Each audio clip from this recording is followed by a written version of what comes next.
What is going on, everybody? It is me. It is your old pal, the original gamer, ColecoVision. How are ya? Well, I'm having a heck of a lot of fun with my new ColecoVision. What game are we looking at now, boys and girls? Well, we are looking at Popeye. What can I tell you about Popeye? Well, it was a game in the arcade by Nintendo. You've probably heard of a little company called Nintendo. And Nintendo was the company that brought us the original Donkey Kong in the arcade. Donkey Kong Jr., Donkey Kong 3, later on be, Mario Brothers, Super Mario Brothers, all those games that you're probably familiar with. During that time, they also had this very cool game in the arcade that was called Popeye, starring a lovable sailor dude from a lovable cartoon series that's been around longer than probably my parents are. I'm old, but Popeye was an old cartoon when I was a kid. Right, so Popeye is like a wartime hero kind of guy. He's like Popeye the Sailor Man. I think his origins go back to, gosh, 50s, 40s, maybe 30s. I don't know. Popeye's been a cartoon hero for a long time. And it was a very cool arcade game. So the story of Popeye is the sailor, right? Popeye's love interest is Olive Oil, the lovely young lady up there. Olive is dropping down hearts here for you to gather. And the bad guy here is Brutus, or Bluto. He's had different names in different generations of the cartoon. So I don't remember what his name was in this game. It was either Brutus or Bluto. One of those two. And he's the bad guy. So Brutus is after Olive. And Olive is giving her love to Popeye. So in order to clear this level, you've got to pick up all the hearts. You have to dodge those stinking bottles being thrown by the sea hags. So the sea hags are some extra bonus bad guys in the game right now. He's got one power up, which is his can of spinach, which I just missed. I just missed. All right, let's start this thing over again. So yeah, so the object to clear the level is to pick up all the hearts. So we're gonna go ahead and pick game 1 again, which I think is the slowest, easiest version of the game. I could be wrong though. You got to clear all the hearts. You've got one power up, which is your can of spinach. And that was Popeye's secret weapon in the cartoons as well. You know, Popeye was an underdog, and whenever he found himself in a situation where he was just not going to make it out alive, well, what did he do? He popped open his can of spinach, and that gave him the super strength that he needed to make it through whatever that situation was. So, just like the cartoon, in this game, Popeye has got a spinach can that alternates between two locations that you can pick up on. And if you're able to grab that spinach can, it gives you temporary invulnerability against Brutus, who is otherwise indestructible. Now see, there's a heart down there that is about ready to die. Okay, let me see if I can get down there. Okay, that was close. Yeah, so the hearts fall to the bottom, and if you spend too much time down there, man, these angles are a little tough to get sometimes. Get up those steps, Popeye. Yeah. So yeah, if the heart makes its way down to the bottom, sea hag, stinking sea hag, get down there, Popeye. Down the steps, diagonal. Okay. Man, I tell you, this game does a good job of recreating most of the game logic, where Brutus will jump down sometimes and reach up and stuff like that. So he's as challenging in this version as I think he was in the arcade. He's a little bit of a bumbling buffoon, but he definitely gives you your challenge worth in this game. Let me go ahead and see if I can get the spinach. Okay, you've only got a couple of hearts left. He will jump down. Can I get the spinach? Okay, I've got the spinach. Are you coming down? Which way are you going, bro? Okay, boom. Okay, I just knocked him out. And so, for bonus points, there's this punching bag here that you can hit that you can try to hit. Alright, well I just cleared level 1. You can try to hit that punching bag and drop a bag on top of his head for more bonus damage. Alright, level 2 introduces more lovable characters from the game. So, down here is the lovable Wimpy.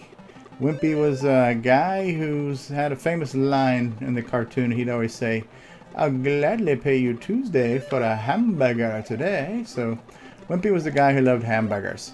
Now the kid down here is a little baby whose name is Sweepy.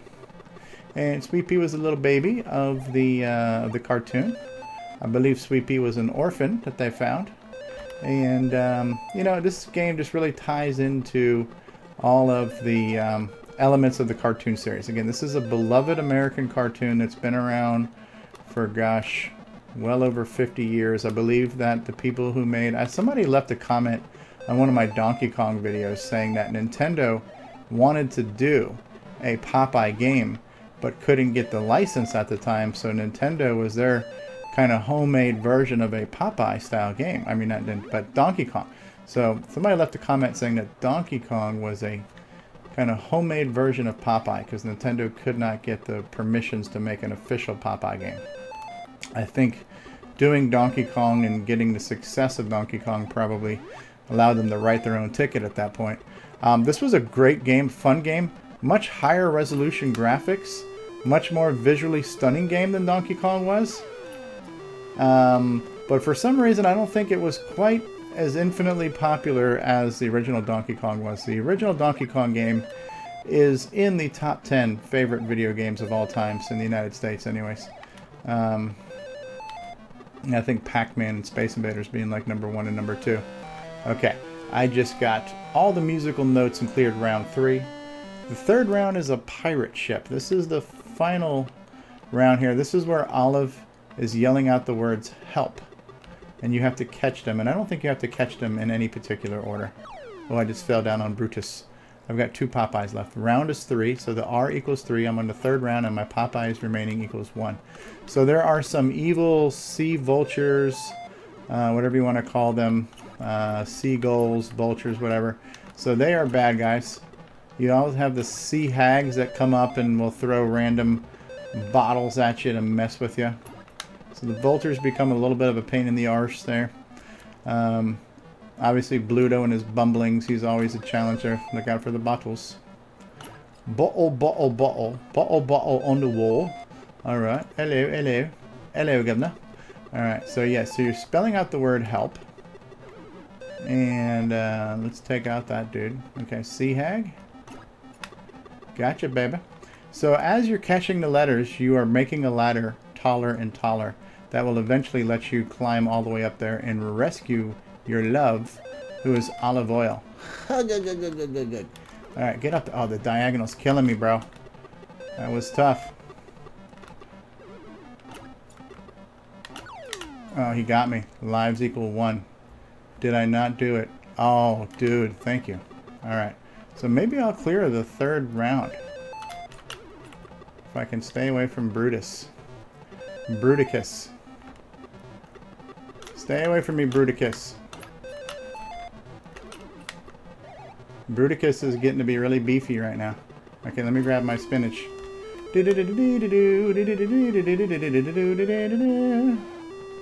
Oh, crap, I'm going to waste my power up. The little a-hole is going to get away from me. You did. Oh, a-hole got away. Alright.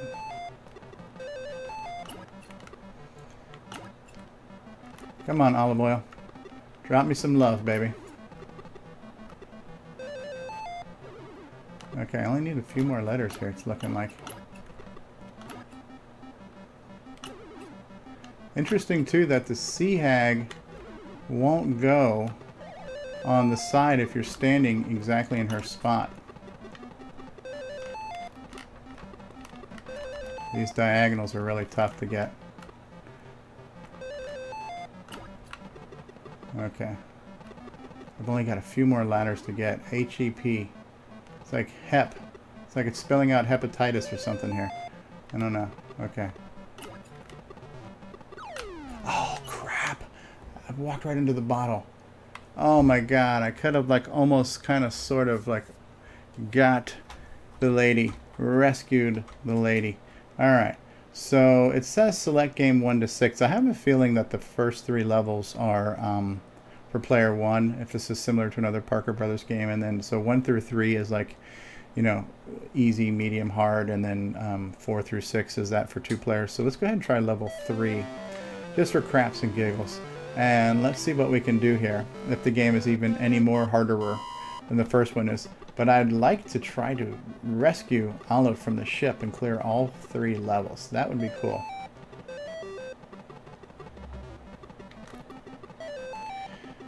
Good old Popeye.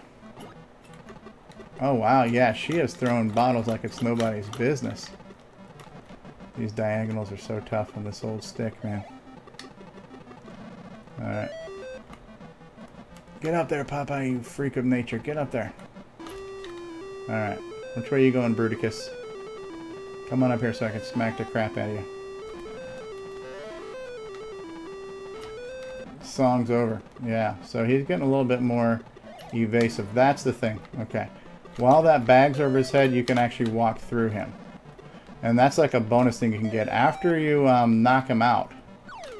Yeah, wow, Bruticus is wicked, much more aggressive.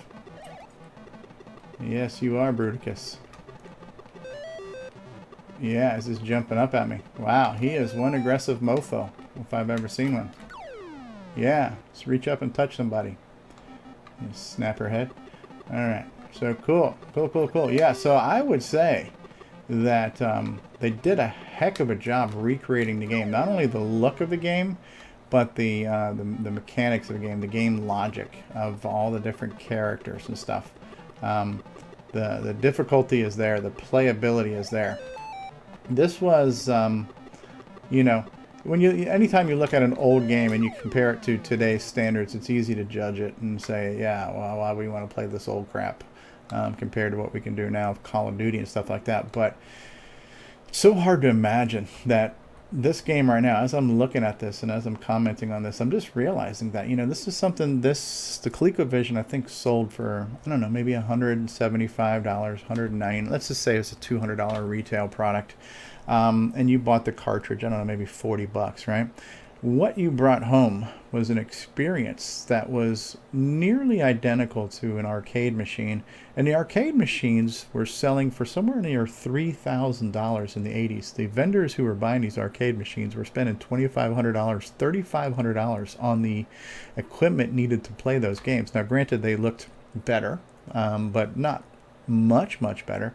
But if you're looking at a system for $200 that was almost as good as one for $3,000, I mean, that's an impressive statement of how much technology they squeezed into this thing and how well they designed the hardware and how well the people who made these game conversions for this system mimicked the arcade software as well. It's really impressive. And the ColecoVision in from about 1982 until roughly 1985, during its run, gave us the closest to arcade experience in the home that was possible and affordable at the time. I think the only way to get a better system with better graphics and music is you would have needed to have a home computer, something like an Atari 800 or a Commodore 64, or something a little bit more robust, where the hardware and the machines and stuff would have cost more money. So as far as bang for the buck, this was an incredible deal, and it's really fun playing these games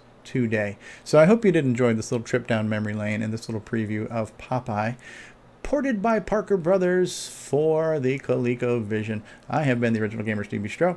I will see you all next time. Don't forget to leave a like and subscribe, throw out a comment, share with your friends. Until then, long live and prosper. May the force be with you. Peace out and keep on gaming, everybody. Bye-bye.